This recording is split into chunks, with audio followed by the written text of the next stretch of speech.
All right, I'm doing this video very random and it's more of a question.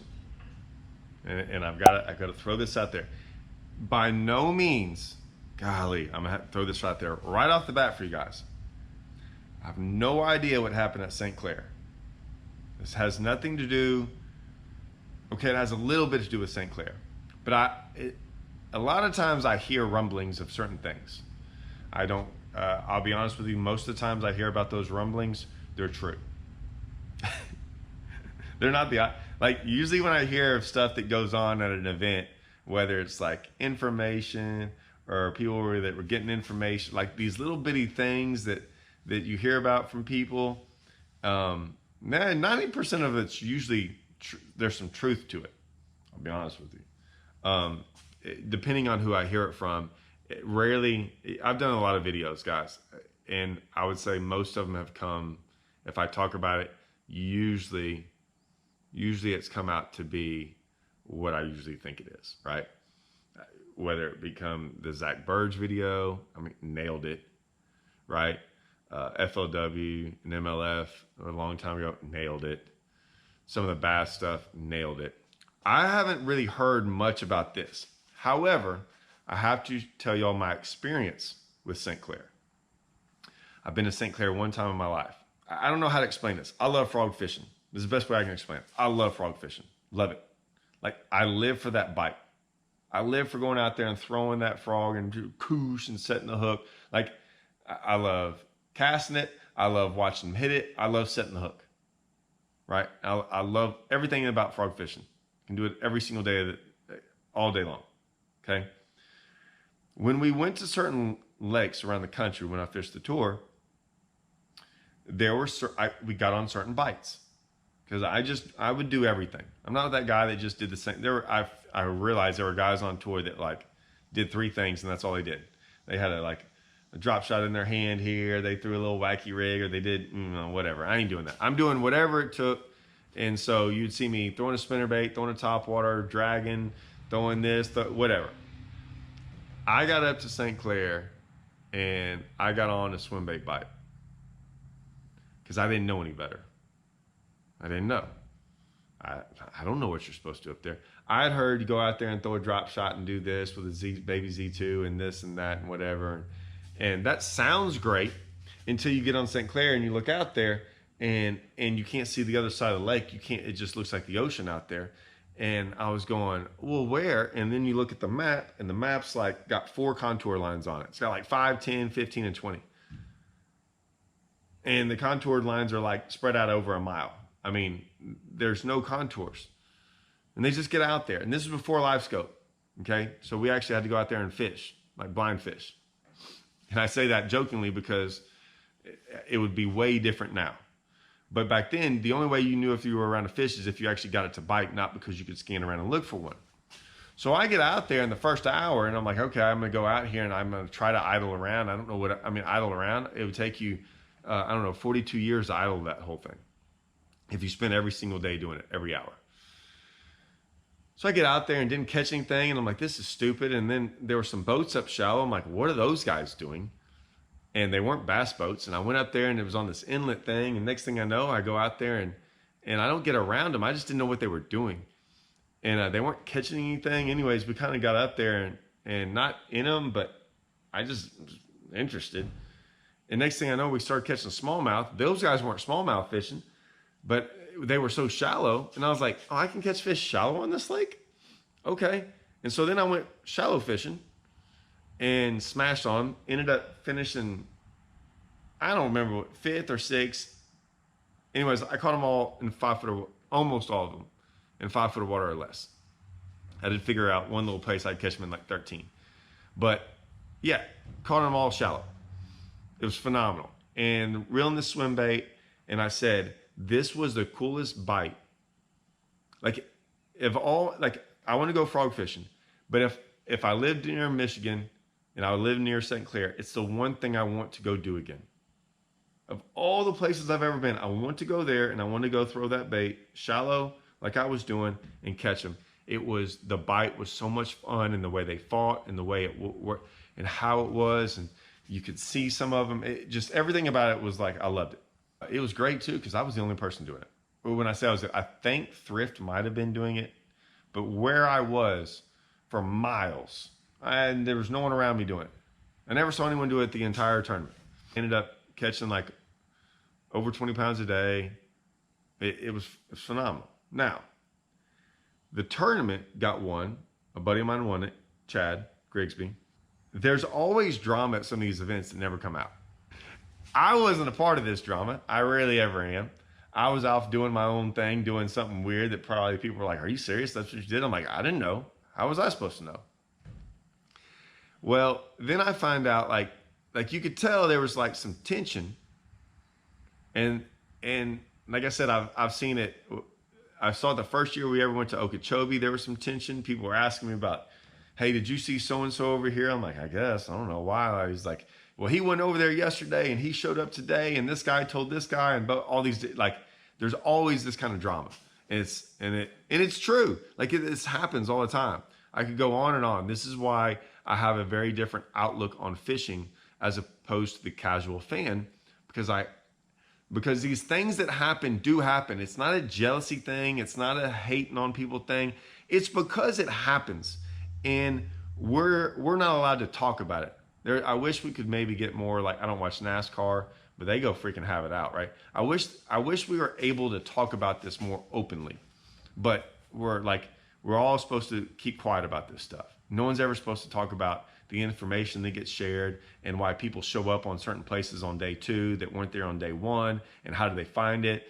And hey man, I saw this guy over there and all of a sudden I got a buddy, right? And I can't go over there, but I'll tell my buddy to go over there where that guy, dude, this happens all the time. And it'll probably never go away, but it is what it is. Now, I don't know anything about this, about St. Clair. I'm about to make my comment. My comment is when I got there, I didn't realize this was how did you find your fish? I have no idea. I just went up there and accidentally caught some up shallow and figured that out and did that and figured it out that way. I didn't realize St. Clair was a place that you're supposed to drive around the lake until you see a bunch of boats and then pull in and on them boats. I mean, that's what I was told after the event. I'm like, oh yeah, that's what people do. And that's why people were mad, because they would see certain guys drive around and do this. And I didn't know that was a pattern. Very, very loosely called a pattern. Obviously, it's not a pattern. It's freaking BS, but it's true. That's what people do. Because it's a big old bowl at St. Clair. I think Okeechobee is like that too. It's a big old bowl. And usually if you see a bunch of boats, it's because there's a bunch of fish around. And that's the pattern of finding them for certain people. Now, other people probably get info to find that stuff, which I don't know which is worse, getting the info or finding the pattern. To me, it's all the same. I know no one was doing as I was doing. One, I'm too stupid to call up anyone. Don't care. Don't know anyone. And one, obviously I went and did my own thing I probably could never have won the tournament that way, but I caught him, I smashed on him, it freaking was fun.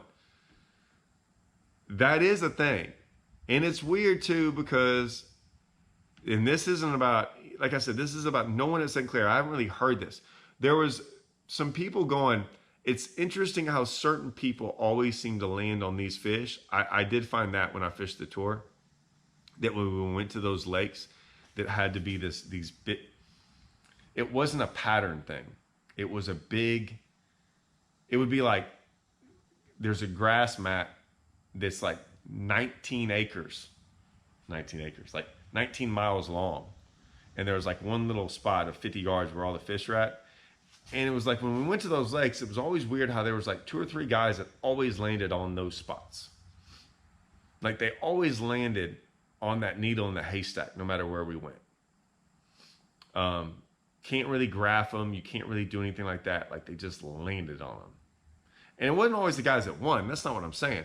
It was just certain guys always did that. We always found that funny. A lot of them usually they were always more networked in. And they always had buddies they traveled with. It was just whatever. It was interesting to us.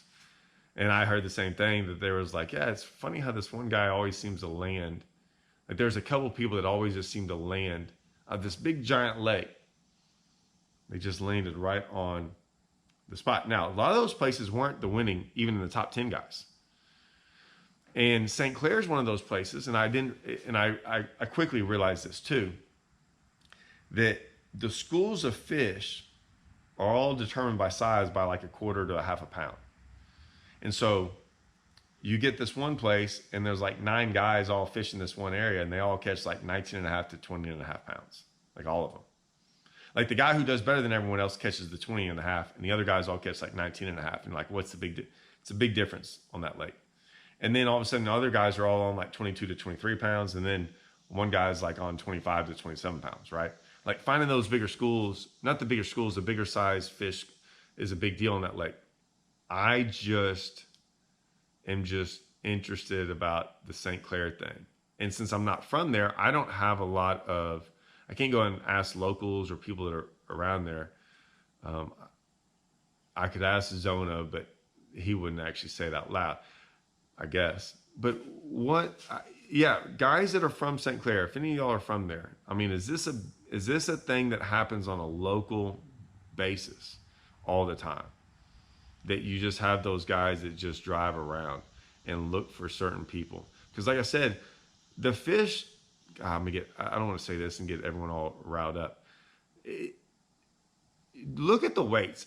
If you got around those fish, people call, like, I'm not saying smallmouth are the dumbest fish in the world, but it's not exactly just rocket science to catch them.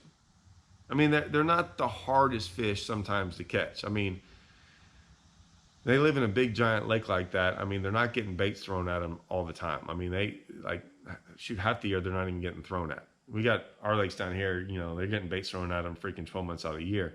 I'm just saying, they're not exactly, it's not rocket science. So a lot of times to me, a lot of lakes are like that. Like getting around them is 10 times more important than catching them. Now, catching them and winning the event and getting like a pound to 2 pounds more than the guy next to you, that is a big deal. But it's like one of those things, like you can be on our lakes and like a guy can catch 25 pounds and you 0. That's not going to happen in those smallmouth lakes.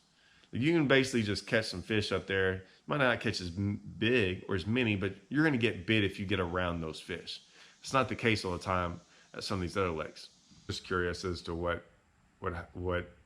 goes on up there. I'm not from there, right? I don't know the ins and outs of like the local scene and how it goes down, and like, is this a big deal? And is there like major drama when it comes to this?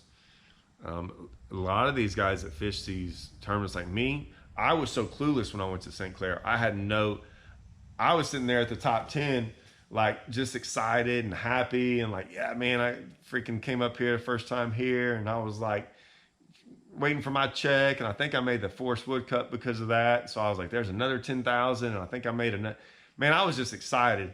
And then I could see around me that there was like talks about little stuff. And I was like, oh man, I wasn't in all that, but whatever.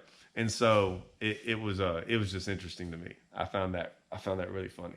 And that stuff doesn't get talked about. It happens all the time. It just never gets brought up and out in the open because, you know, if you talk about it, it's just weird how I always loved it, man. People want the truth. They always want the truth until the truth comes out. And then they're like, no, that's not it. But yeah, people from St. Clair or other smallmouth lakes like that, throw some comments out there. I want to hear what y'all have to say. All right. See y'all.